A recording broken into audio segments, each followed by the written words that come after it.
चलो अब शांत हो जाओ।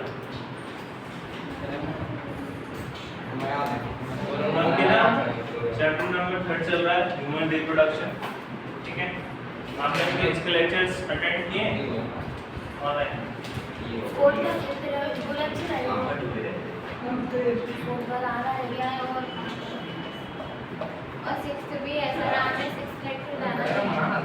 Human reproduction. हाँ हाँ,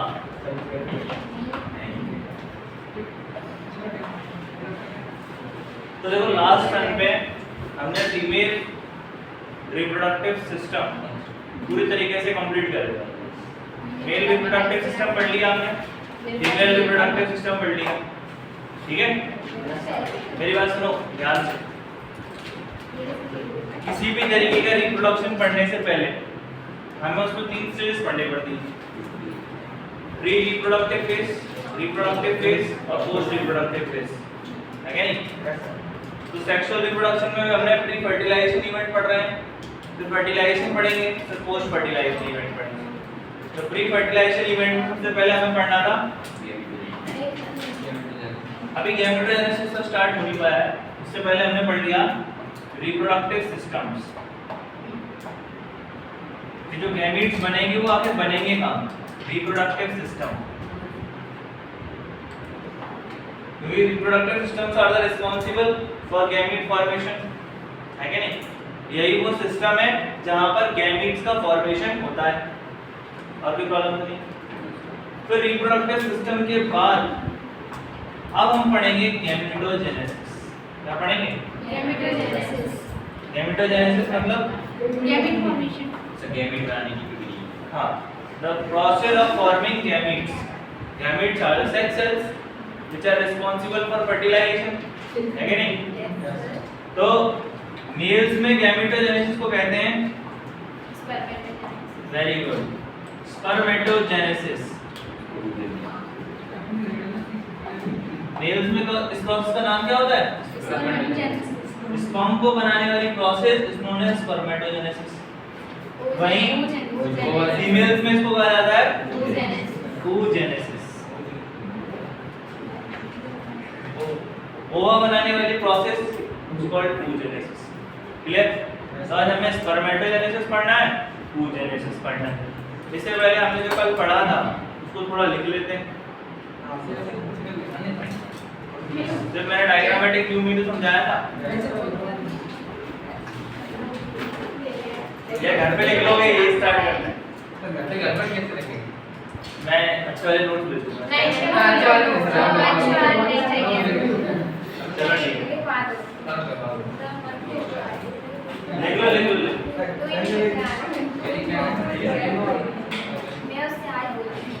देखो फीमेल एक्सटर्नल जेनिटलिया लिखो हेडिंग। फीमेल एक्सटर्नल जेनिटलिया लिखिए, हेडिंग डलिए, उसके अंदर लिखना चालू करो। सबसे पहला जो जेनिटल पार्ट था वो था मॉन्स प्यूबिस। कौन बताएगा मॉन्स प्यूबिस क्या काम करता है? मतलब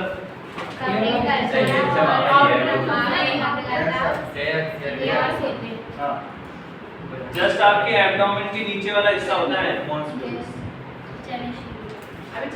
मॉन्स प्यूबिस पे लिखना it is a cushion. Cushion की स्पेलिंग आते हो? It is a cushion like fatty tissue. Cushion.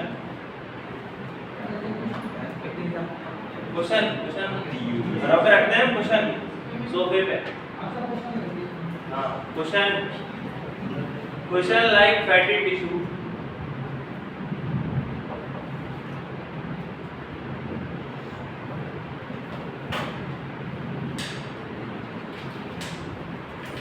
Present above the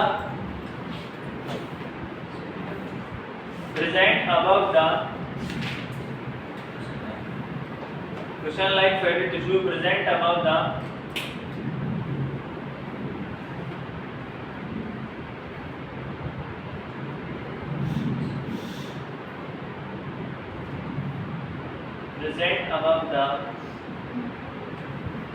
labia majora।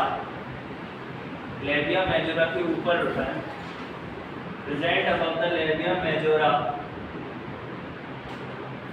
Covered by skin, skin से कवर्ड रहता है, covered by skin,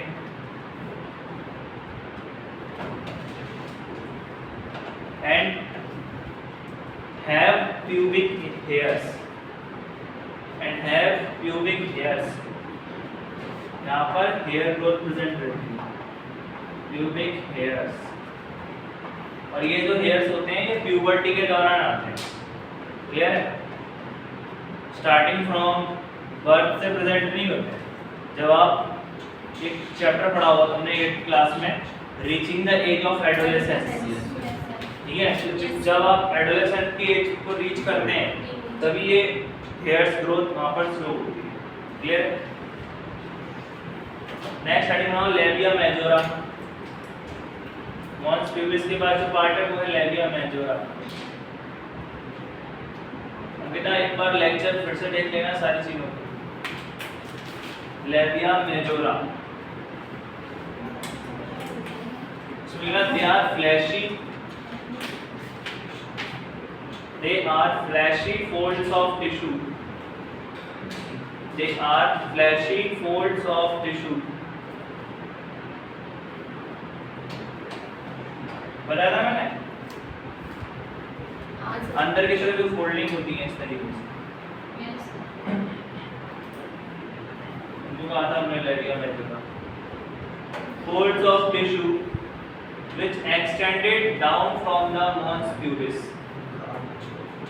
which extended down from mons pubis। देखो इनमें से question बहुत कम ही आता है, इस चीज को ध्यान रखना। एक्सटर्नल जेनिशेलिया से क्वेश्चन बहुत ही कम पूछा जाता है, और पूछेंगे भी तो वो हाइमन या क्लाइटोरिस से ही पूछेंगे, क्लियर है? तो उनको थोड़ा पढ़ लेना, बाकी इनमें से क्वेश्चन नहीं पूछा जाएगा। which extended down from mons pubis, mons pubis के नीचे होता है ना, which extended down from mons pubis and surround the vaginal opening, vagina की ओपनिंग को सराउंड करता है ना चारों तरफ से, and surround the vaginal opening। Next heading labia minora.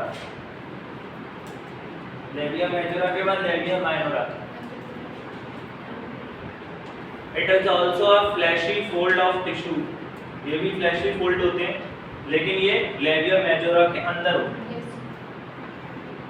Labia majora के भी अंदर जो फ्लैशी फोल्ड पाए जाते हैं उन्हें लेबिया माइनोरा कहा जाता है। It is also a fleshy folds of tissue present under the labia majora, present under the labia majora। देखो मेजोरा बाहर रहेंगे और माइनोरा अंदर रहेंगे, क्लियर? लेबिया माइनोरा, ठीक है? हाइमन के बारे में हम लिख चुके हैं। Yes sir, vagina. हाँ, पार्शियल कवरिंग। फिर लिखो लास्ट क्लाइटोरिस। हाइमन लिख चुके ना हम पहले, देखो पीछे नोट पॉइंट में लिखा दिया मैंने, CLITORIS, clitoris, CLITORIS, clitoris. It is a टिनी finger like structure, बहुत ही छोटा फिंगर लाइक स्ट्रक्चर होता है इनका में से, टिनी फिंगर लाइक स्ट्रक्चर। टिनी टिनी टिनी नहीं आते,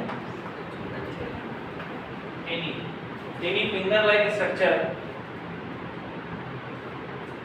which lies LIES, lies, जो कहाँ प्रेजेंट होता है? यहाँ पे lies जगह तुम प्रेजेंट भी लिख सकते हो, which present at the upper junction, which present at the upper junction of two labia minora, of two labia minora। तो जो लेबिया माइनोरा होता है ना, मेरी बात देखो ध्यान से, लेबिया माइनोरा अंदर है,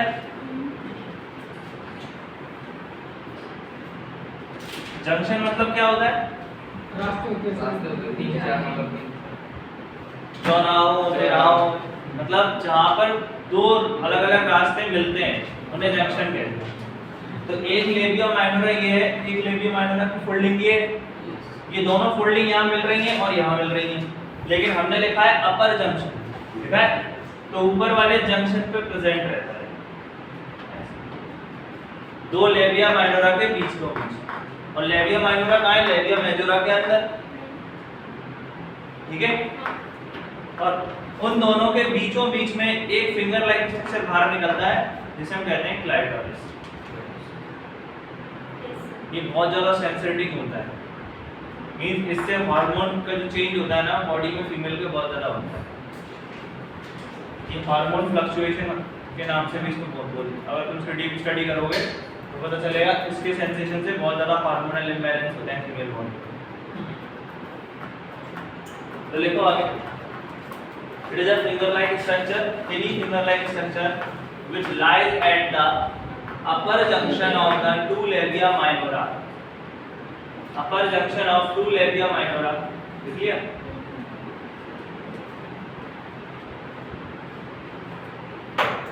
अब नोट पॉइंट लिख लेना इसमें।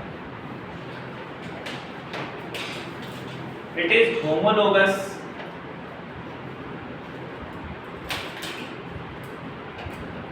homologous मतलब same. It is homologous to the male penis। बताया था मैंने कि मेल में जो पेनिस होता है ना उसी के जैसा होता है। It is homologous to the male penis।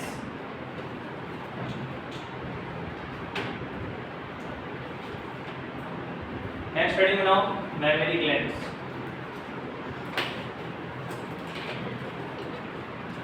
अच्छा, mammary gland किसमें एक्टिव होते हैं? किस हार्मोन की वजह से mammary glands फैटी हो जाते हैं, मतलब उनका डेवलपमेंट?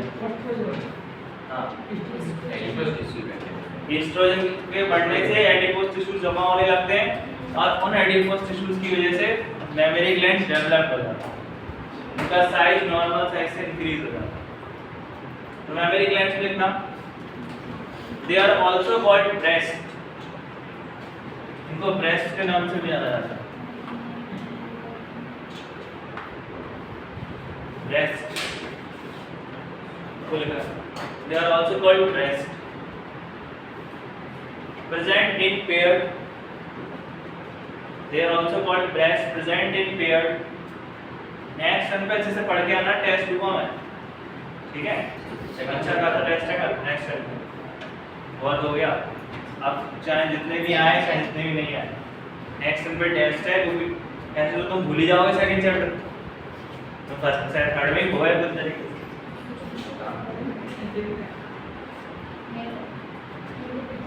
घर पे जाना तो नहीं है, सभी को आना है, कोशिश करना है, ठीक है? Sir timing same best time,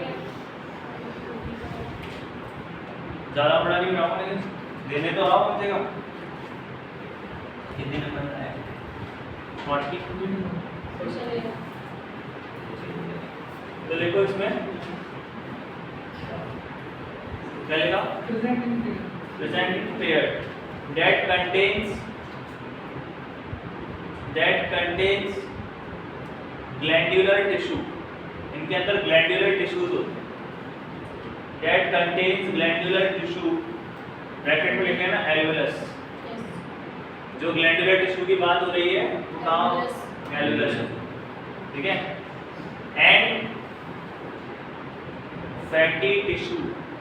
fatty tissue कौन से होते हैं? इनके पास ग्लैंडुलर टिश्यू भी होते हैं जो मिल्क प्रोडक्शन के लिए हेल्पफुल रहते हैं, और फैटी टिश्यू भी होते हैं जो साइज बढ़ाने के लिए हेल्पफुल रहते हैं, ठीक है?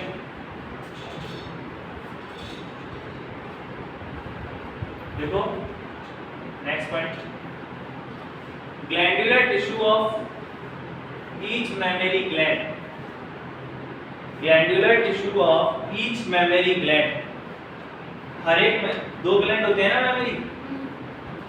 Glandular tissues of each mammary gland is divided into, किसमें डिवाइडेड है? मेमोरी लोब्स में. It is divided into 15 to 20 memory lobes. It is divided into 15 to 20 memory lobes. Memory, not memory. Memory मत लिख लेना. नहीं It's memory. 15 to 20 memory lobes. ऐसे lobes बनाए थे ना मैंने. तो लगभग 15 से 20 मेमोरी लोब्स होते हैं जिनके अंदर ये मैंने स्ट्रक्चर्स बनाए थे बलून लाइक. हाँ, इन्हीं को तो कह रहा है वो glandular tissue.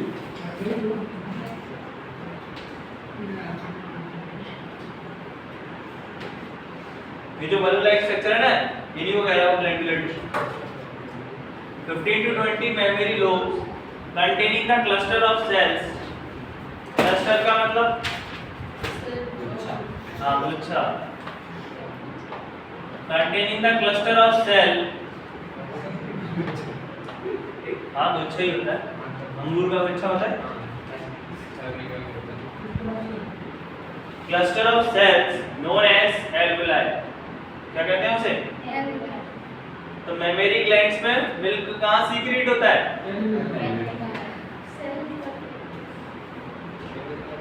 cluster of cells called alveoli. ठीक है, नेक्स्ट पॉइंट लिखो. The cells of alveoli secrete milk. The cells of alveoli, alveoli की जो cells होती हैं ये मिल्क प्रोडक्शन करती हैं. हाँ, next point. The cells of alveoli secrete milk, milk बनाती हैं. Which is stored in the cavities of alveoli. Which is stored in the cavity of alveoli. Cavity जानते हो? क्या आपके दांतों में cavity है? Yes sir. हाँ, cavity का था होल. या तुमने इसको बायो में इसको ल्यूमन भी कहते हैं. ल्यूमन जानते हो? किसी भी क्लोज स्ट्रक्चर के अंदर जो बीच की खाली स्पेस होती है उसे ल्यूमन कहा जाता है. ठीक है, vacant space in a close structure. कोई भी क्लोज स्ट्रक्चर है उसके अंदर की जो वैकेंट स्पेस है उसे ल्यूमन कहते हैं. ठीक है, तो ध्यान से देखो, इन एल्वेलाई के अंदर भी जो वैकेंट स्पेस है ये ऐसे है ना बलून लाइक. तो सेल तो यहाँ पे बाउंड्री में प्रेजेंट होगी. तो इन बाउंड्री ने मिल्क बनाया और मिल्क को कहाँ स्टोर कर दिया? इनकी ओपन कैविटी में. ये जो खुली वाली कैविटी की जो क्लियर है? सचिन आ गया? देखो ये एल्वेला है. एल्वेलाई की सेल्स इसकी बाउंड्री पे प्रेजेंट है. तो इन्होंने मिल्क प्रोडक्शन किया. अब मिल्क प्रोडक्शन करने के बाद जो मिल्क बना वो इन्होंने अपने अंदर जो खाली स्पेस थी वहां पे स्टोर कर दिया. क्लियर? इसको हम कैविटी कहते हैं या फिर ल्यूमेन कहते हैं. तो क्या लिखा है हमने? stored in the cavities of alveoli. या जिसको कैविटी समझ में नहीं आ रहा वो ल्यूमन भी लिख सकता है.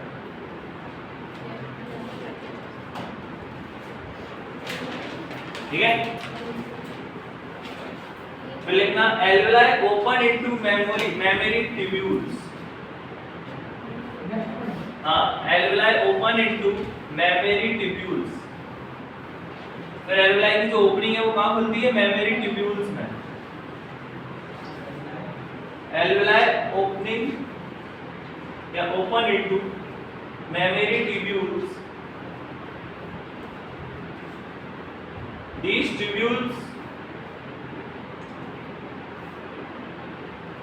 tubules of each lobe. These tubule of each lobe forms mammary duct.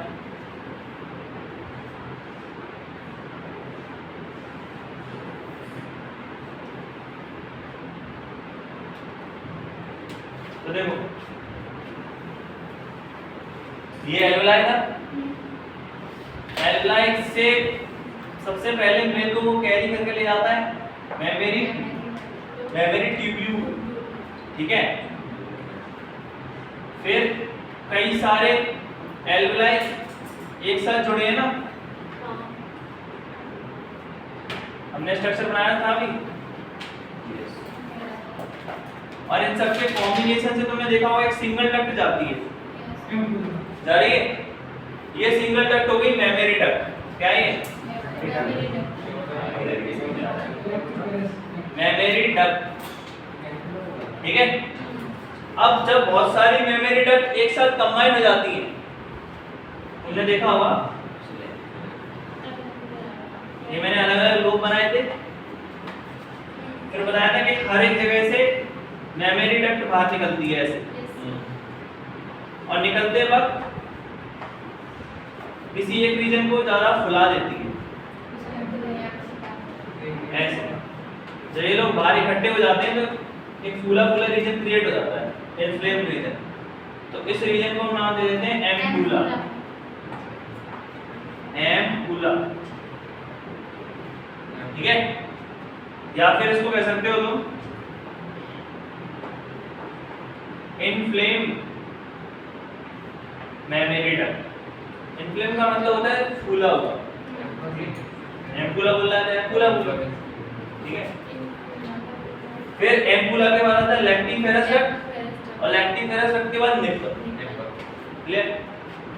लिखना है इसमें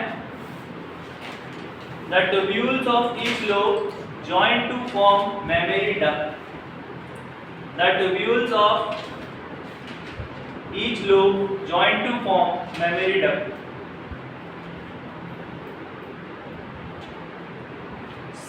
नेक्स्ट पॉइंट लिखना सेवरल मेमोरी डक्ट। अब बहुत सारे मेमोरी डक्ट इकट्ठे होते हैं, सेवरल मेमोरी डक्ट, हाँ, several memory ducts join to form a wider memory ampulla. Join to form a wider, बहुत बड़ा फूला हुआ, to form a wider memory ampulla, ये है ना, wider memory ampulla which is connected to lactiferous duct, which is connected to lactiferous duct. lactiferous duct के bracket में लिखना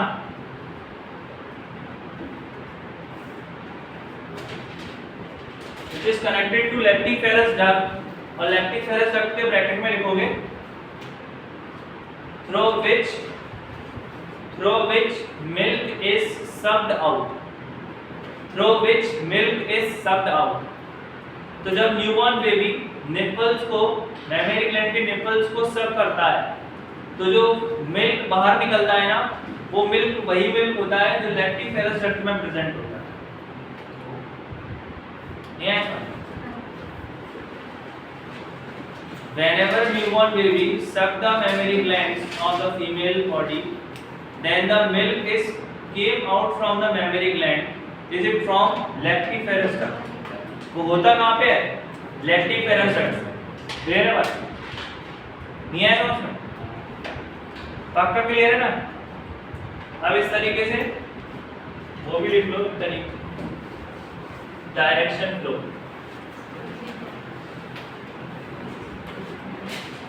तो मिल्क प्रोडक्शन का डायरेक्शन फ्लो क्या है? सबसे पहले एल्वेलाई, एल्वेलाई सेल से मिलकर बनता है मिल्क प्रोडक्शन, मिल्क प्रोड्यूस हो गया। अब ये मिल्क स्टोर कहाँ होगा? ल्यूमेन या कैविटी ऑफ एल्वेलस, ये एल्वेलाई। फिर ये मिल्क आगे बढ़ेगा मेमोरी ट्यूब्यूल्स के साथ, मेमोरी ट्यूब्यूल्स। फिर मेमोरी ट्यूब्यूल्स इसको लेके जाएंगी मेमोरी डक्ट तक,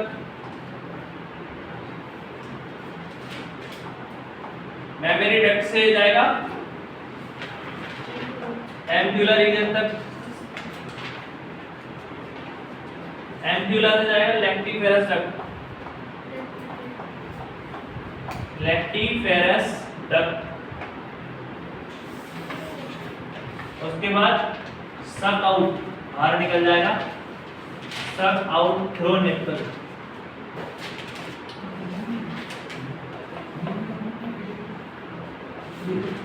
क्लियर हुआ? मेमरी ग्लैंड्स की सारी स्टेजेस क्लियर हो गई? कहाँ पे मिल्क प्रोडक्शन होता है और कहाँ से ट्रैवल करते हुए आगे बढ़ता है? यस और नो? Yes, sir. मैंने इनका हार्मोनल चेंज भी बता दिया है तुम्हें, एनसीईआरटी में नहीं। कि किस हार्मोन के एक्टिवेशन से ये सब चीजें होती हैं, प्रोलैक्टिन, ईस्ट्रोजन एंड प्रोजेस्टेरोन। उसका भी मैंने ऐसे डायग्राम बनाया था।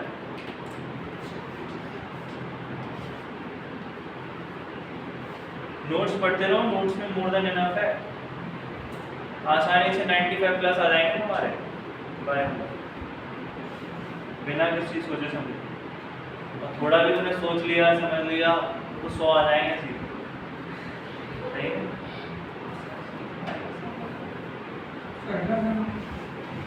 और किसी की तो मैं गारंटी दे नहीं सकता, लेकिन बायो में तो कह सकता हूँ 100 ले जाओ।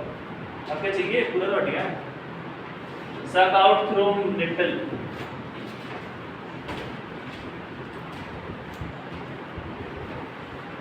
अंकिता काफी दिनों बाद आई, इसलिए आज थोड़ा ऊपर से जा रहा हूँ।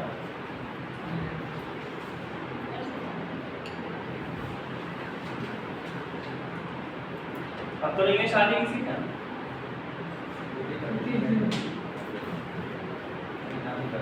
तो भी तो मत जाओ, दोस्तों से मिलना छोड़ दो। Sir, क्यों? और नहीं तो क्या, 12th क्लास से मेहनत करो, बिल्कुल आइसोलेट रहो, ना किसी से बोलना, ना किसी से चलना। बोलो तो किताबों से ही बोलते रहो बस।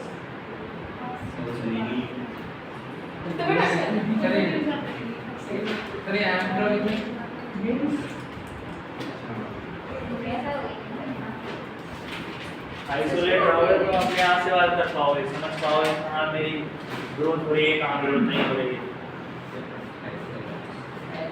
कितनी चाट हुआ मसाला ये सब बंद कर दोगे। सर, ये थोड़ी ना था, ये खाने वाली बात नहीं तो क्या, नहीं सर।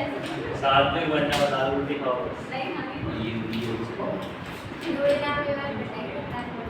हाँ, आधे दिन में पूरा हो जाएगा। बाहर का खाना छोड़ दोगे ना तो स्टेबिलिटी आ जाएगी। सर, नहीं होता। नहीं ठीक है, अब गैमेटोजेनेसिस स्टार्ट करें। यस, ना सर। आज गैमेटोजेनेसिस दोनों का खत्म कर लो, स्पर्मेटोजेनेसिस भी खत्म कर लो। जबकि स्पर्मेटोजेनेसिस में मैं पढ़ाई कर रहा हूँ पहले, जब मैं टेस्टिस पढ़ा रहा था, यस सर। याद रखो।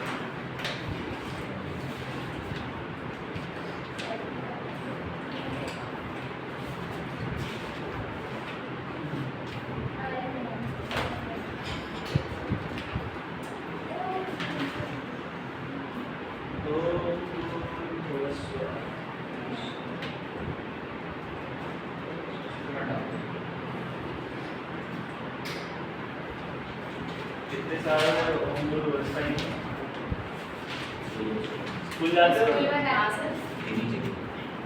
पहले होता था। अब नहीं होता, जनगणना में भी नहीं होता। वो तो होता है, तो नहीं जाने सर, वो भी नहीं होता। एक इंग्लिश प्लेयर भी करते थे, oh my God thank you. Yes, sir. हाँ। फर्स्ट क्लास सेकंड क्लास देव का भले वाली काम कराता है। ये होती है सच ये तो नहीं में इंग्लिश में कुछ कराया है।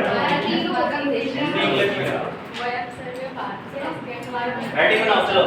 गैमेटोजेनेसिस,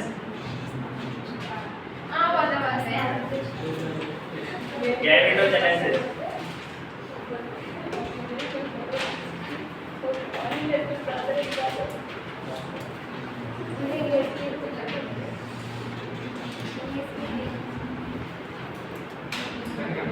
खत्म करने आज गैमेटोजेनेसिस सर हो जाए तो कर दे। कर दो, फिर बचेगा मेंस्ट्रुअल साइकिल। सर जल्दी छुट्टी कर देना। सर रोज तो जल्दी छुट्टी होती सर है। प्रशांत हाँ, सर पंद्रह मिनट पहले सर मैं होती घर है। जाता हूँ सर। अरे वो इसीलिए होती ताकि इन लोगों को थोड़ा रिलैक्सेशन मिल जाए, कंटीन्यूअस वे में नहीं है ना। बैठे तो रहते हैं कौन सा आप तो सर, ऑलरेडी हां सर सर तो वैसे ही लेटाते हैं 40 से छुट्टी करती है फिर 40 नहीं तो बच्चे तो आ जाते हैं ना बच्चे आते हैं सर थोड़ी आता है 50 भी आता है साथ में यार पूरा 1.5 घंटे में आ जाते हैं वो रेस्ट आ गई जाके मुझे तो हां ये आएंगे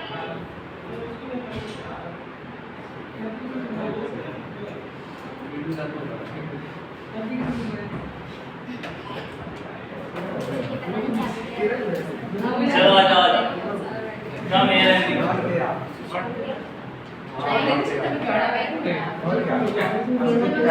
अंकिता गैमेटोजेनेसिस का मतलब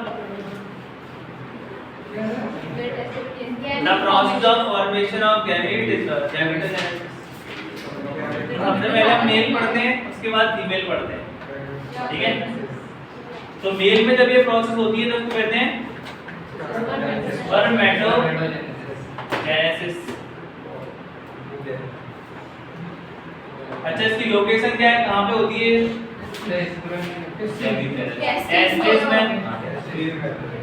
और टेस्टिस में भी अगर कोई पूछ ले टेस्टिस में कहाँ होती है? Seminiferous tubule. एक टेस्टिस में कितने सेमिनिफेरस ट्यूब्यूल होते हैं? 250 सेमिनिफेरस ट्यूब्यूल। क्लियर? मेरी बात सुनो। मेल में गैमेटोजेनेसिस प्रोसेस को नाम दिया जाता है स्पर्मेटोजेनेसिस ठीक है। ये प्रोसेस होती कहाँ पर है? टेस्टिस के अंदर। और टेस्टिस में भी कहाँ होती है? अच्छा मतलब टेस्टिस एब्डोमेन में है कि एब्डोमेन से बाहर है? एब्डोमेन से बाहर किस स्ट्रक्चर में प्रेजेंट रहते हैं? टेस्टिस की एक आउटर कवरिंग लेयर के बारे में पढ़ाया था। यस सर क्या नाम है उसका? ट्यूबली का एल्ब्यूजिनिया भूलवा जाना। टेस्टिस की आउटर कवरिंग लेयर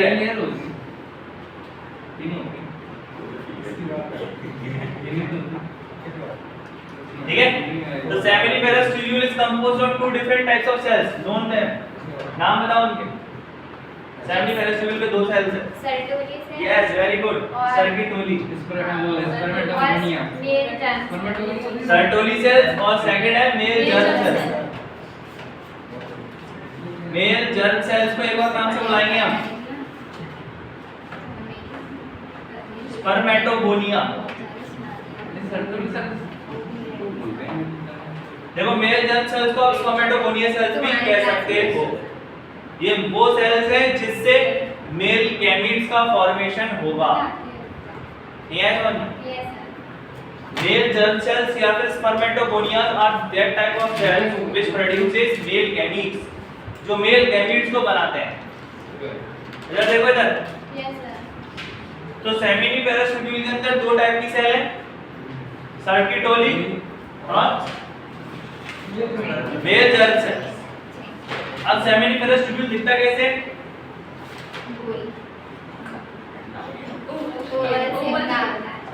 इस तरफ कौन से सेल्स होते हैं? कौन सी सेल है? और बीचों बीच वेरी गुड। तुम्हें तो पहले ही पता था कुछ फिर क्यों पढ़ता है? कोई बात नहीं रिवीजन हो रहा है।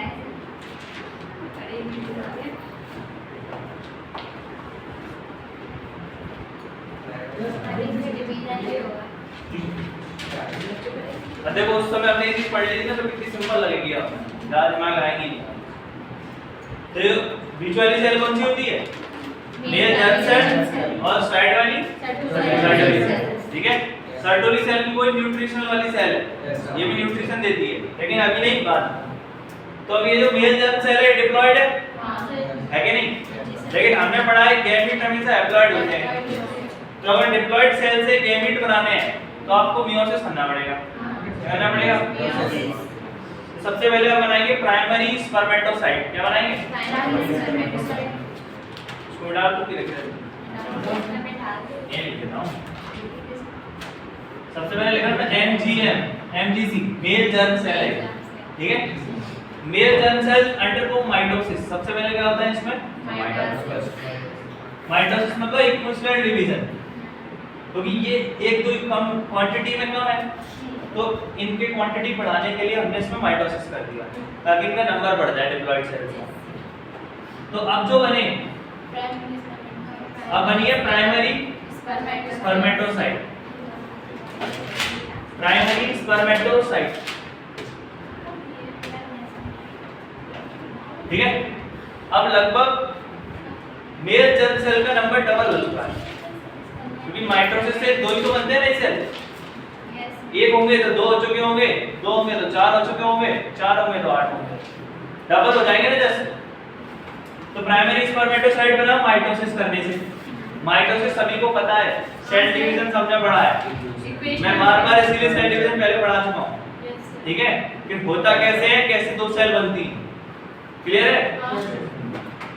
नहीं तो घर पे जाना, मैंने कहा भी था कि लास्ट टर्म में पढ़ के आना, तुम्हारे पास सारे लेक्चर मौजूद हैं, इसमें मैंने माइटोसिस मियोसिस दोनों पढ़ा है, क्लियर।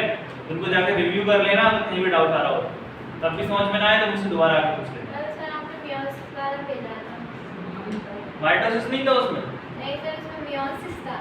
माइटोसिस वाला ही है। जी मैंने देखो मेल जर्म सेल माइटोसिस करते हैं तो क्या फॉर्म होता है, प्राइमरी स्पर्मेटोसाइट। अब इनका नंबर काफी ज्यादा हो चुका है, तो हम इसमें लगाएंगे मियोसिस। क्या लगाएंगे, अब मियोसिस दो पार्ट में डिवाइडेड है, मियोसिस 1 और मियोसिस 2, ठीक है। तो मियोसिस 1 से क्या बनते हैं, दो सेल बने सेल, यस और नो। तो ये 2n था, तो मियोसिस 1 से क्या बनता है, ये तो 1 से 4 बनते थे ना मियोसिस में। अभी मियोसिस पूरा जब बनता है तब 4 बनते हैं, मियोसिस 1 हो जाएगा और मियोसिस 2 हो जाएगा कंप्लीट, तब बनेंगे 4, है कि नहीं। अभी तो मियोसिस 1 ही हुआ है, अब मियोसिस 2 में इसके दो बनेंगे और इसके दो बनेंगे, हुए 4, नहीं आया, नहीं आया क्या। मियोसिस 1 में रिडक्शनल डिवीजन हुआ, क्रोमोसोम नंबर हाफ हो गए, देखो 2n से n हो गया। याद रखो मेल जर्म सेल जो होता है ना, इसके पास क्रोमोसोम्स होते हैं 46, कितने होते हैं 46। हर एक ह्यूमंस के पास आइडियल क्रोमोसोम नंबर होता है, मतलब आइडियल का मतलब है कि वो परफेक्टली मेल होना चाहिए या परफेक्टली फीमेल होना चाहिए। अब तुम कहोगे ट्रांसजेंडर भी सर ह्यूमन है, तो उनके पास क्रोमोसोम नंबर 46 से या तो कम होंगे या ज्यादा होंगे, इसीलिए वो ट्रांसजेंडर है। जानते हो ट्रांसजेंडर, सब जानते हो, क्या जानते हो। ट्रांसजेंडर मींस ना तो मेल ना फीमेल, गे आते हैं ना, वो बधाई देते हैं, नहीं आते बधाई देते हैं, जानते हैं सब जानते हैं, ठीक है। तो मेरे बात सुनो, उनके पास या तो 46 से ज्यादा क्रोमोसोम होंगे या 46 से कम क्रोमोसोम होंगे, लेकिन एक आइडियल मेल और आइडियल फीमेल की हम बात कर रहे हैं, तो उनके पास 46 नंबर ऑफ क्रोमोसोम होते हैं, जिनकी अगर आप पेयरिंग करेंगे तो 23 पेयर, इंडिविजुअली 46 होते हैं, अलग अलग करके देखोगे पेयर में 23 होते हैं। और एक और बात सुन लो, 23 में से 22 होते हैं ऑटोसोम्स,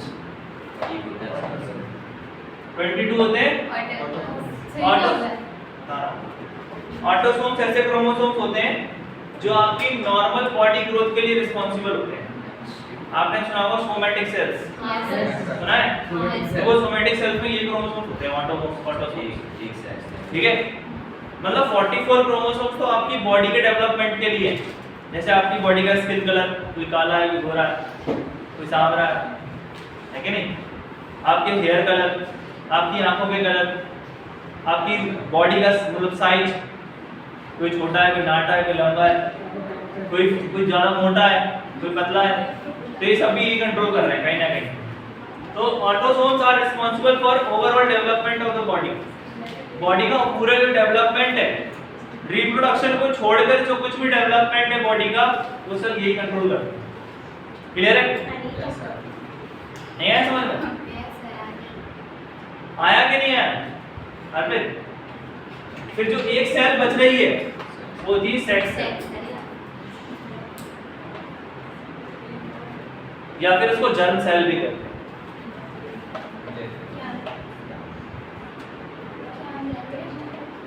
जो रिस्पॉन्सिबल होती है रिप्रोडक्शन के लिए। क्लियर? हाँ, एक सेल नहीं, एक क्रोमोसोम पेयर, ठीक है? मतलब दो क्रोमोसोम होते हैं, फीमेल में XX होते हैं, मेल में XY। ये 10th में पढ़ चुके हो तुम? मैं नहीं पढ़ा था। अरे सब में पढ़ता है। सर मैं आया नहीं था। हाँ, क्योंकि इसमें क्या होता है, तुम्हें यही पढ़ाया था कि असल में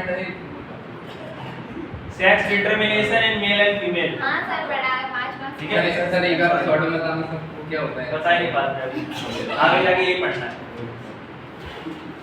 बस मैं बहुत कंफ्यूजन हुई है। मेरी बात सुनो, माइटोसिस क्लियर, प्राइमरी स्पर्मेटोसाइट बना, फिर मियोसिस 1 हुआ तो क्रोमोसोम नंबर आधे हो गए, मतलब यहाँ पर भी 46 होंगे, अब यहाँ पर 23 हो गए। क्लियर? हाँ, मियोसिस यहाँ कंप्लीट हो गया, रिडक्शनल हो गया, अब कंप्लीट हो गया मियोसिस 2।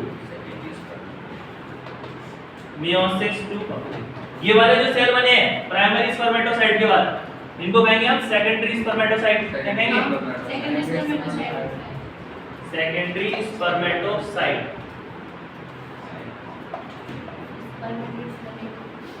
और ये जो सबसे नीचे 4 बने हैं इनको कहेंगे स्पर्मेटिड्स।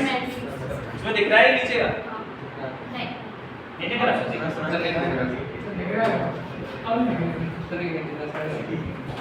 देखो सबसे नीचे वाली जो सेल बनी है, सबसे नीचे वाली जो सेल बनी है ना,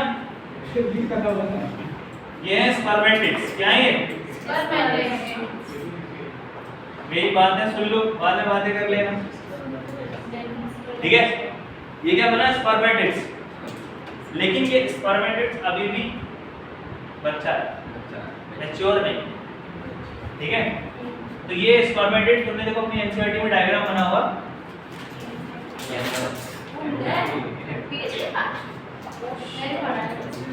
ऐसे पूंछ वाले जानवर ऐसे स्पर्म, ठीक है? ये जब स्पर्मेटिड्स बन जाते हैं, ये स्पर्मेटिड्स सर्टोली सेल्स के अंदर घुस जाते हैं, उनके अंदर अपने आप को छेड़ देते हैं, और फिर इनसे क्या लेते हैं? न्यूट्रिशन। क्या लेते हैं?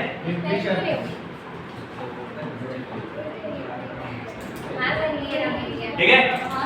और जब न्यूट्रिशन मिल जाता है तो इसको हम कहते हैं स्पर्मेटोजोआ। क्या नाम देते हैं?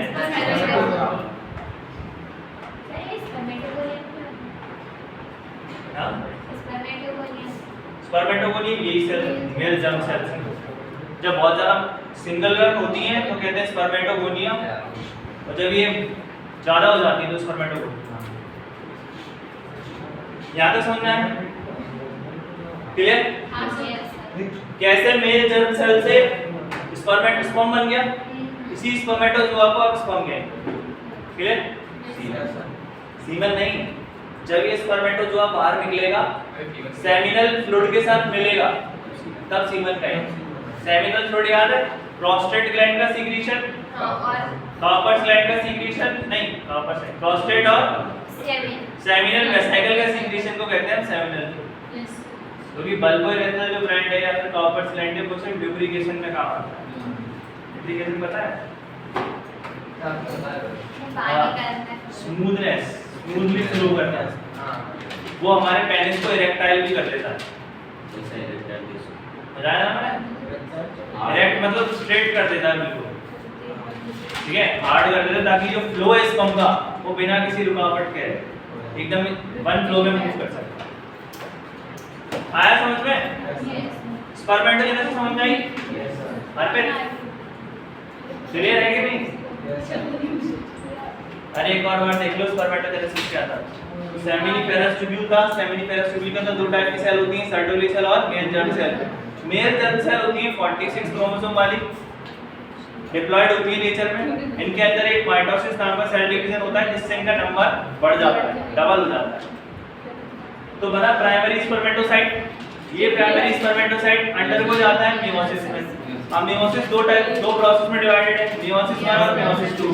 तो मियोसिस 1 जब कंप्लीट हो जाता है तो दो नई सेल बनती है जिनमें क्रोमोसोम नंबर आधा हो चुका है, उनको हम कहते हैं secondary spermatocyte. And then secondary spermatocyte undergo meiosis 2, इनके अंदर मियोसिस 2 होता है। और मियोसिस 2 में ना तो क्रोमोसोम नंबर कम होता है ना बढ़ता है, इक्वेशनल रहता है कि नहीं। तो इससे बने 4 स्पर्मेटिड्स, ठीक है। और ये स्पर्मेटिड्स जब सर्टोवी सेल के अंदर एम्बेडेड हो जाते हैं, घुस जाते हैं, उनसे न्यूट्रिशन ले लेते हैं, तो जन्म मिलता है स्पर्मेटोजोआ। क्लियर? याद है क्या? फिर ये स्पर्मेटोजोआ, मेरी बात सुनो, this spermatozoa came out from seminiferous tubule। जब ये स्पर्मेटोजोआ सेमिनिफेरस ट्यूब्यूल से बाहर निकल आता है तो इस प्रोसेस को नाम देते हैं स्पर्मिएशन। क्या कहते हैं? Spermiation. Spermiation is a process when spermatozoa came out from the seminiferous tubule। जब seminiferous tubule से बाहर निकल आता है ट्यूबुलर रेक्टाई के जैसे, याद है क्या? नहीं इसका याद है? सेमिनिफेरस ट्यूब्यूल के ऊपर ट्यूबुलर रेक्टाई लगे रहते हैं, उनके अंदर से स्पर्म बाहर निकलता है स्पर्मेटोजोआ। तो उसके रिलीज होने से जो प्रोसेस है उस प्रोसेस को कहते हैं स्पर्मिएशन। स्पर्म बनना सीखा, स्पर्म के बाहर निकलने वाली प्रोसेस को कहते हैं स्पर्मिएशन। सर ये निकल गया तो दोबारा स्पर्म बनेगी। हां फिर बनेगा। हर 90 डे में ये प्रोसेस रिपीट होती है, ठीक है। हर 90 दिन में ये प्रोसेस बार-बार रिपीट होती है। हां, मतलब काफी ज़्यादा टाइम लग जाता है और इससे भी ज़्यादा टाइम लग सकता है अगर आपकी बॉडी मेल न्यूट्रिशनल है। मतलब आपकी बॉडी अगर कुपोषित है तो आपको और भी ज़्यादा टाइम लगेगा। तो इसीलिए स्पर्म वेस्ट करना सबसे बड़ी गलती है। अपने स्पर्म बचा के रखिए, उसको वेस्ट मत करना। तो वो अपने आप ही निकलते हैं। नहीं निकलता अपने आप। स्टिमुलेट करना पड़ता है ना,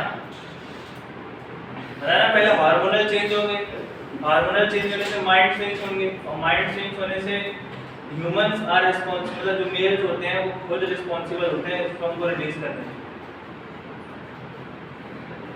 रिप्रोडक्शन का टाइम किधर नहीं समझोगे बस काफी है, ठीक है। माइटोसिस मियोसिस कंप्लीट हुआ, सर मैं घर जा रहा हूँ सर। क्लियर? टाइम बताओ मुझे। सर मैं घर जा रहा हूँ। 8:30 बजे से नहीं सर और पढ़ा दो। अभी तो पूछ जाने से स्टार्ट करते हैं ना। इसको पहले रफली बना लो ऐसे, बना लो रफली ऐसे ही। हाँ बनाओ जल्दी बनाओ। सर ये बात सर मैं घर जा रहा अरे ये डायग्राम बहुत इंपॉर्टेंट है, भूल जाओगे नहीं तो। तुमने बनाया? जल्दी बनाओ जल्दी। सर ये बता सकता? अभी नहीं, अभी चली जा रहा है। अरे कैंडी जा रहा है, तुम बैठो। अभी ना सर बना लो बना लो। सर ये वाला सही है। हाँ ये वाला बनाइए। कैसे बनाना क्या है? शुरू से शुरू से बना लो। सर मैं जा रहा हूँ। समझ रहे हो? शुरू से तो समझ में आ जाए कहाँ से क्या लिखना है। देखो कैपिटल अरे हुआ तो गया। अरे मैंने क्या बोला? सर वो वॉमिटिंग करी? ऐसे कुछ मत करो। भैया बोलो अरे काम नहीं लगा। यार रेस्ट कर बना स्टडी प्रोग्राम ये तो बनाएगा कम से कम ये एमजीसी वाला। ये जो प्रोसेस है ना कैसे क्या बन रहा है इसको बना लो।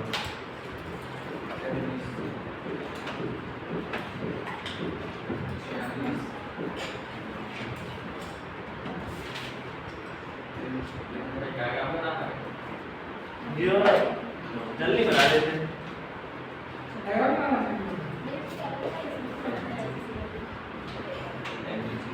सर ये बुक में बना दे कैसा है?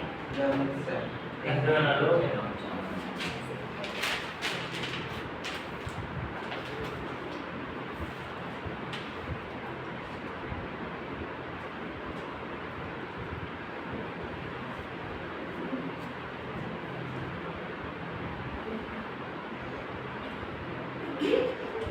हार्मोनल्स पता है क्या क्या हार्मोन चेंज होता है स्पर्मेटोजेनेसिस के दौरान? Yes, sir. कौन कौन से हार्मोन आते हैं? हैं?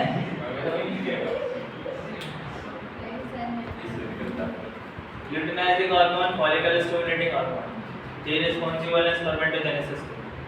बताया ना? ल्यूटिनाइजिंग हार्मोन जाते हैं लेडिक सेल में, हाँ, और लेडिक सेल से कहते हैं कि ला भैया Yes. मेल सेक्स हार्मोन निकालो। तो जैसे मेल सेक्स हार्मोन एंड्रोजन निकलता है और टेस्टोस्टेरोन निकलते हैं, तो वो कहते हैं सेमिनिफेरस ट्यूब्यूल से कि आपके अंदर जो मेल जर्म सेल बैठी हुई है उससे कहो डिवीजन चालू करें ताकि स्पर्म प्रोड्यूस हो। तो कोई और पूछ ले अगर which hormones are responsible for spermatogenesis, तो फॉलिकल स्टिमुलेटिंग हार्मोन ये कहाँ एक्ट करते हैं? Follicle stimulating hormone. दो हार्मोन पढ़ाए थे ना मैंने, ल्यूटिनाइजिंग हार्मोन और फॉलिकल स्टिमुलेटिंग हार्मोन। ये सब वो जो न्यूट्रिशन प्रोवाइड करता है इस तरीके से करता है। हाँ, follicle stimulating hormone Sertoli cell पे जाते हैं, ल्यूटिनाइजिंग हार्मोन लेडिक सेल के पास आते हैं।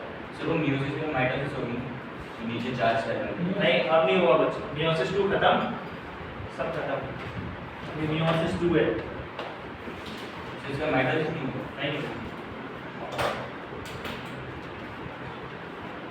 एक्चुअली में मियोसिस 2 फुल माइटोसिस जैसे ही तो है, इसमें भी तो इक्वेशनल डिवीजन ही हो रहा है यस और कुछ तो चेंज हो नहीं रहा है।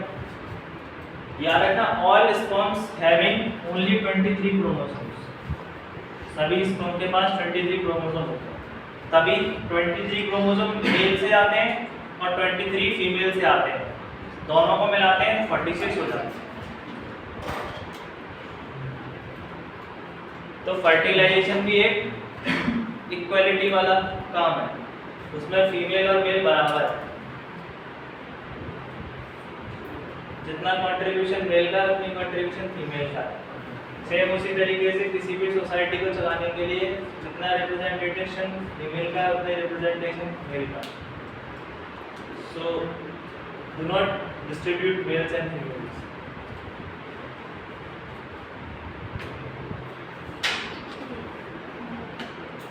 अगर तुम्हें कभी वुमेन एम्पावरमेंट में कुछ लिखने को बोला जाए और तुम वुमेन्स की साइड लेके बोलना चाहो तो ये एक एग्जांपल ये भी डाल सकते हो।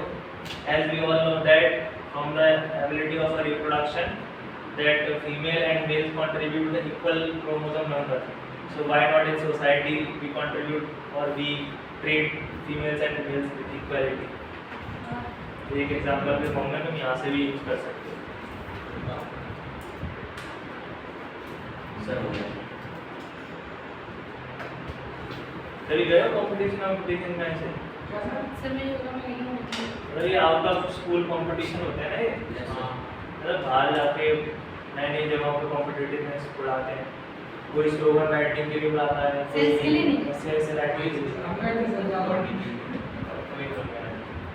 तो मतलब वहाँ पे है ना नई आपके नए नए थॉट्स चेक किए जाते हैं। तो बाद नए थॉट्स में यही सब चीज़ें होती हैं, आपके एग्जांपल्स आपने क्या कुछ किए, आपकी सोच कहाँ तक डेवलप है।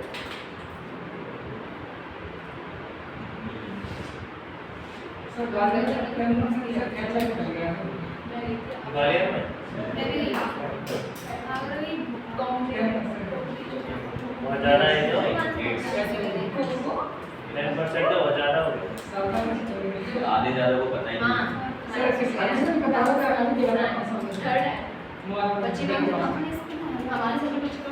देख लिया? तो which two hormones are responsible for this process? Luteinizing hormone and follicle stimulating hormone. कौन से दो हार्मोन रिस्पांसिबल है? Luteinising and follicle stimulating. कहां से रिलीज होते हैं? सब पिट्यूटरी ग्लैंड। और पिट्यूटरी ग्लैंड को कौन स्टिमुलेट करता है? कौन बताता है? हाइपोथैलेमस। हाइपोथैलेमस एक हार्मोन निकालता है, gonadotropin releasing hormone, GnRH, gonadotropin releasing hormone. Gonads तो समझते होगे ना? यस। गोनेड्स मतलब प्राइमरी सेक्स ऑर्गन्स जो बचपन से प्रेजेंट है, जो गैमेट्स का फॉर्मेशन करते हैं। चैप्टर में कंफर्टेबल हो कि नहीं? Yes sir. समझ में आ रहा है चैप्टर के नहीं? अंकित आ रहा है? क्लियर? जल्दी चलो oogenesis के पास। हो गया क्या? हाँ स्पर्मेटोजेनेसिस,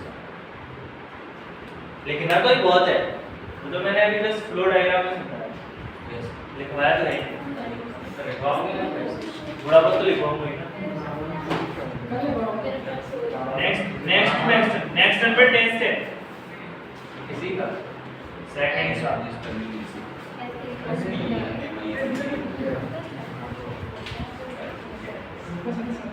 oogenesis थोड़ा सा कॉम्प्लिकेटेड है।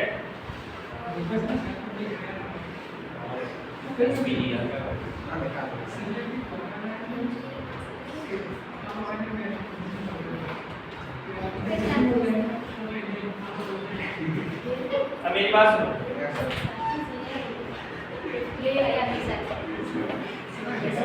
टाइम मतलब टाइम जल्दी से टाइम। हाँ नहीं अभी टाइम क्या है? 39 हुए। आओ जल्दी जल्दी oogenesis। अरे इट इज नॉट, इधर देखो इधर देखो oogenesis जो होता है ना ये फीमेल के बॉर्न होने से पहले ही स्टार्ट हो जाता है, इससे नहीं बात, ठीक है? जब फीमेल मदर के यूट्रस पे होती है ना तभी से oogenesis चालू हो जाता है, क्लियर? याद रखना इस चीज को। The oogenesis process is initiated from the time of fetal development। Foetus के डेवलपमेंट के टाइम से ये चालू हो जाता है। हम यहाँ लिख सकते हैं initiate at foetus development. Foetus development, ठीक है? ये एम्ब्रियोनिकल स्टेज में बोल सकते हो। तो फीटस डेवलपमेंट के टाइम पर ये स्टेज क्या होती है? चालू हो जाती है। तो ओवरी जो होता है फीमेल रिप्रोडक्टिव सिस्टम के अंदर वो ओवरी प्रोड्यूस करता है, जैसे वहाँ स्पर्मेटोगोनियम था या oogoनियम होगा, है क्या नहीं?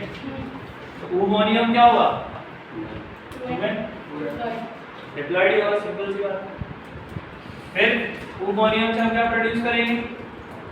Primary oocyte which is also diploid। Primary oocyte। अच्छा याद रखना ये सब एम्ब्रियोनिकल स्टेज में हो रहा है, फीटस स्टेज में। प्यूबर्टी पे नहीं हो रही है प्रोसेस। हम लोग जो मेल होते हैं इनकी ये स्पर्मेटोजेनेसिस प्यूबर्टी पे चालू होती है, लेकिन फीमेल की तो उसी टाइम पे चालू हो गई थी जब ये फीमेल अपने मम्मी के यूट्रस में थी, क्लियर? सुनिए oogoनियम, इधर सुनो, जब सिंगुलर होता है तो हम लगाते हैं, प्लूरल होता है तो आ लगा देते हैं, ठीक है? बहुत सारे oogoनियम ये सेल होंगी तो हम लिख देंगे oogonia। अब देखो प्राइमरी oocyte कौन से डिवीजन हुआ है? माइटोसिस। पहला डिवीजन दोनों में माइटोसिस ही तो है, नंबर को डबल कर लेना। और दूसरा डिवीजन मियोसिस। बस सर ये तो बनी करना है सर। मेरी बात सुनो, प्राइमरी oocyte जो होता है ना ये सेल डिवीजन मधुरा रहता है। जब फीटस डेवलपमेंट हो रहा होता है ना तो ये प्राइमरी oocyte का जो डिवीजन है मियोसिस 1 जो है ये अटक जाता है प्रोफेज 1 में। याद है ना prophase 1? Leptotene, zygotene, pachytene, diplotene, diakinesis, याद है? तो उसी प्रोफेज 1 के अंदर ये जो प्रोसेस है रुक जाता है, ठीक है? यस और नो? मतलब oogenesis कहां से स्टार्ट हो चुका है? फीटस के डेवलपमेंट से। लेकिन फीटस के डेवलपमेंट में मियोसिस 1 आता है जब, और प्रोफेज 1 जब स्टेज चालू होती है तो प्रोफेज 1 में ये प्रोसेस रुक जाता है, स्टॉप, ठीक है? अब जब फीमेल 0 एज से मतलब पैदा होने से 12 एज तक पहुंचती है, एडोलेसेंट एज तक। तो फर्स्ट टाइम जब प्यूबर्टी चालू होता है, जब फर्स्ट टाइम उसका मेंस्ट्रुअल पीरियड चालू होता है फीमेल का, तो ये जो प्राइमरी oocyte है जो कंप्लीट अनकंप्लीट डिवीजन में अटका था, देखो इस तरीके से ओवरी होता है। क्या होता है? ओवरी के अंदर ऐसे फ्लूइड बना रहता है।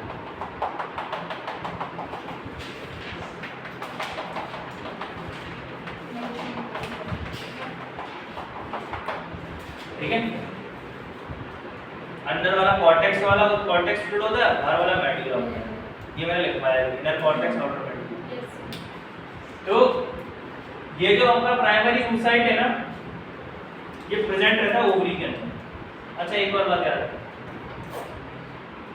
oogonia से प्राइमरी oocyte जो बने हैं ये लगभग 1 से 1.5 लाख होते हैं। कितने होते हैं? ठीक है, oogonia से जो प्राइमरी oocyte बने हैं वो 1 से 1.5 लाख होते हैं। सुनो मेरी बात, लेकिन 0 एज से 12 ईयर तक की एज तक कई सारे प्राइमरी oocyte खत्म भी हो जाते हैं, डिजेनरेट भी हो जाते हैं। तो ये मान लो लगभग 60 to 70,000 प्राइमरी oocyte बचते हैं और पूरी जिंदगी जी चल। जिस दिन ये खत्म हो जाएंगे उस दिन मेनोपॉज आ जाएगा। क्या जाएगा? जैसे जब सेक्सुअल टाइम पीरियड स्टार्ट होता है तो हम उसे प्यूबर्टी कहते हैं। या फिर मैं तुम्हें पढ़ा रही हूँ मेनार्क। इस वर्ड का मतलब होता है जब फर्स्ट टाइम मेंस्ट्रुअल साइकिल चालू होता है तो मेनार्क कहते हैं। और जब सारे के सारे ये जो सेल है ना प्राइमरी oocyte के खत्म हो जाएंगे तो आ जाएगा मेनोपॉज। कि अब फीमेल के पास प्राइमरी oocyte है ही नहीं, क्योंकि फीमेल कभी भी प्राइमरी oocyte का डेवलपमेंट नहीं करती है। जितने भी प्राइमरी oocyte बनने थे वो उसके फीटस के डेवलपमेंट के टाइम में बनने थे, बन गए। अब ये प्रोसेस उसके अंदर दोबारा से नहीं होती, जबकि स्पर्म तो बार बार बनता रहता है कि नहीं? हम तो अपने अंदर बार बार स्पर्म बना लेते हैं ना, लेकिन इनके अंदर जो एक बार बन गया फीटस के टाइम पे, वही पूरी लाइफ टाइम चलता है। कि आप आपके पास ऐसे एक आदमी जो लगातार नौकरी कर रहा है तो उसकी तो पेंशन बढ़ भी सकती है, पैसे आ सकते हैं, दर्शन कर सकते हैं। अब जो पेंशन पे जी रहा है उसको जो फिक्स है ना, नहीं आएगी बस। या किसी के पास राजकोष जमा है, पैसे जमा है, तो जमा हुए पैसे एक ना एक दिन तो खत्म हो जाएंगे ना। अगर तुम नौकरी नहीं करोगे तो जमा वाला सिस्टम भी खाली हो जाएगा। सेम उसी तरीके से है कि जो फीमेल के पास कलेक्शन होता है गैमेट का वो फिक्स होता है, ना बढ़ता है, बस कम ही कम होता है। तो एक दिन ऐसा आएगा जब सब चीज़ खत्म हो जाएगी, उसी दिन मेंस्ट्रुअल साइकिल होना बंद हो जाती है फीमेल के अंदर और वो रिप्रोडक्शन एबिलिटी को लूज कर देती है। क्लियर? उस स्टेज को कहते हैं मेनोपॉज स्टेज। और यही कारण होता है कि फीमेल्स की एज हमेशा मेल से कम लेके चलते हैं। कहते हैं ना कि जब शादी हो रही होती है तो हम देखते हैं फीमेल की एज कम हो। पिछले मतलब पहले के ज़माने में देखोगे 10-10 साल छोटे छोटे फीमेल के साथ शादी कर लेते थे। तो ऐसा इसलिए ताकि मेल के पास तो कैपेसिटी है, बार बार स्पर्म प्रोड्यूस कर सकता है again and again, but female के पास तो लिमिटेड है ना। अगर आप बड़ी एज के फीमेल को ले लोगे तो उसके पास कम समय बचेगा, कम ओवा बचेंगे ना, क्योंकि उसकी एज के साथ ओवा भी तो खत्म हो रहे हैं। नहीं है? यस और नो? Yes sir. इसीलिए जो डिफरेंस रहता है ना एज में वो इसीलिए छोटा और बड़े का रहता है। क्लियर है? Yes sir. सही है, सकता है यार। लेकिन ये हर महीने भी तो जा रहा है, के साथ में पहुंच रहे हैं। कैलकुलेशन करना तो घर बैठ के। ठीक है? तो ये 60-70 हज़ार जो प्राइमरी oocyte होते हैं ना, ये कब तक बन जाते हैं? प्रोफेज मंथ तक बन जाते हैं। क्लियर? और यहाँ पर ये साइकिल रुक जाती है। क्लियर? अब ये जो प्राइमरी oocyte होते हैं ये हर प्यूबर्टी की एज पे निकलना चालू होते हैं और इनके ऊपर सबसे पहले जैसे ये रिलीज होते हैं एक सेल की कवरिंग को कवर करती है, उन सेल्स को कहते हैं ग्रेन्युलोसा सेल्स। क्या कहते हैं? Granulosa cell. तो जब फर्स्ट लेयर कवरिंग होती है ग्रेन्युलोसा सेल की, तो हम उसको कहते हैं प्राइमरी फॉलिकल। क्या कहते हैं? Primary follicle.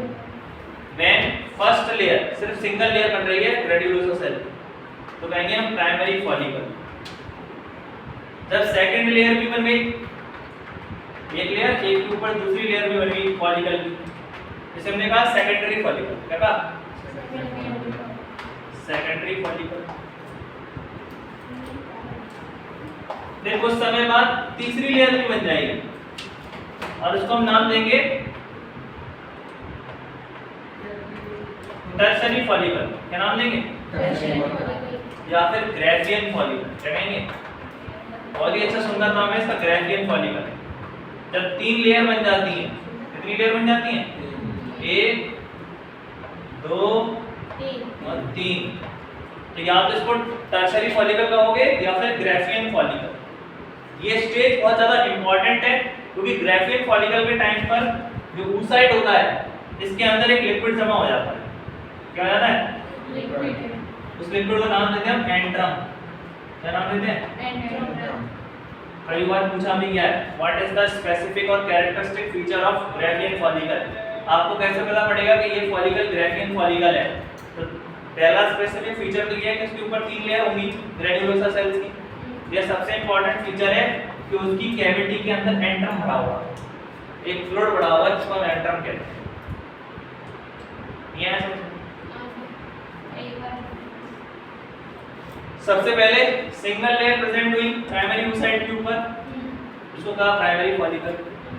ग्रेन्युलोसा सेल ने एक के बाद दूसरी लेयर भी बना दी, तो इसको कहा हमने सेकेंडरी फॉलिकल। और फिर प्राइमरी oocyte के पास 3 लेयर की कवरिंग हो गई, तो इसको हमने कहा टर्शरी फॉलिकल। मतलब जैसे जैसे कवरिंग बढ़ रही है ग्रेन्युलोसा सेल की, वैसे वैसे इनकी प्राइमरी सेकेंडरी टर्शरी नाम आ रहे हैं। एक है तो प्राइमरी, 2 है तो सेकेंडरी, 3 है तो टर्शरी। नहीं है? और during tertiary follicle they have inner field, एक लिक्विड फिल्म रहता है इनके बॉडी प्राइमरी oocyte के अंदर, उस लिक्विड का नाम देते हैं हम एंट्रम। क्लियर? यस और नो? हाँ कि ना? ग्रेफियन फॉलिकल बनके तैयार होता है। It is Graafian follicle. अब कितने दिन के अंदर वुमेन्स के मेंस्ट्रुअल साइकिल का 14th डे? क्या? अरे स्पेलिंग देख लें। तो जो ग्रेफियन फॉलिकल है, यहाँ तक वुमेन्स पहुंच जाती हैं मेंस्ट्रुअल साइकिल के 13 या 12th डे पे। मतलब 28 दिन का होता है ना मेंस्ट्रुअल साइकिल, तो 28 दिन में जो 12 से 13 दिन होते हैं या 14 दिन जो होते हैं, उतने में ये प्रोसेस कंप्लीट हो जाती है यहाँ पे। क्लियर? फिर इसके बाद जो ईस्ट्रोजन का लेवल है वो बहुत ज़्यादा हाई हो जाता है। क्या जाता है? तो ईस्ट्रोजन के हाई हो जाने की वजह से होता है ओव्यूलेशन। क्या होता है? ओव्यूलेशन। मतलब जो प्रोफेज 1 अटक गई थी, कब? फीटस डेवलपमेंट के टाइम पे। ग्रेफियन फॉलिकल बनने के बाद ये प्रोफेज 1 कंप्लीट हो जाता है, मतलब मियोसिस 1 कंप्लीट हो जाती है। बट प्रॉब्लम क्या होती है कि अगर कोई चीज काफी टाइम से रुकी हो और उसके बाद चालू होती है, तो जो अंदर जो न्यूक्लियस भरा रहता है उसका अनइक्वल डिवीजन होता है। क्या होता है? मतलब एक तरफ तो जो नई सेल बन रही है वो बहुत बड़ी है और दूसरी तरफ जो सेल बन रही है बहुत छोटी है। मतलब इसके अंदर जो अंदर का कंटेंट है साइटोप्लाज्मा जो है वो बहुत ज्यादा आ चुका है, इसके अंदर साइटोप्लाज्मा कंटेंट बहुत कम, क्योंकि ये प्रोसेस काफी सालों पहले रुकी है ना। अब एकदम से डिवाइड करेंगे, कुछ ना कुछ इरेगुलरिटीज तो आएंगी, तो डिवीजन में इरेगुलरिटीज आ गई। तो देखो यहाँ मियोसिस 1 कंप्लीट हो चुका, ऐसा क्या नहीं? तो इसको नाम देंगे हम सेकेंडरी oocyte। क्या नाम दे रहे हैं इसे? सेकेंडरी oocyte, इसी को तुम लोग ओवा कहते हो। क्या कहते हो? तो ओवा डायरेक्टली नहीं निकलता है। ओवा निकलने के लिए पहले प्राइमरी फॉलिकल बनेगा, सेकेंडरी फॉलिकल बनेगा, फिर टर्शियरी फॉलिकल बनेगा, और टर्शियरी फॉलिकल जब रप्चर्ड हो जाएगा, क्या हो जाएगा? टूट जाएगा, जिसके अंदर प्रोफेज 1 कंप्लीट हो जाएगी, मियोसिस 1 कंप्लीट हो जाएगा, तब बनेगा ये सेकेंडरी oocyte, जिसे हम कहेंगे ओवा। क्या नाम देंगे इसे? और ये जो होगा इसको कहेंगे प्राइमरी पोलर बॉडी। क्या कहेंगे इसे? ये वो छोटी सी बॉडी है ना, प्राइमरी पोलर बॉडी, और जो कि डिजेनरेट हो जाएगी। क्या हो जाएगी? मतलब न्यूट्रिशन के लिए इसे डिजेनरेट कर दिया जाएगा खाने के लिए। शायद टाइम हो गया। enough for today। Graphic follicle तक याद करके आना सभी लोग।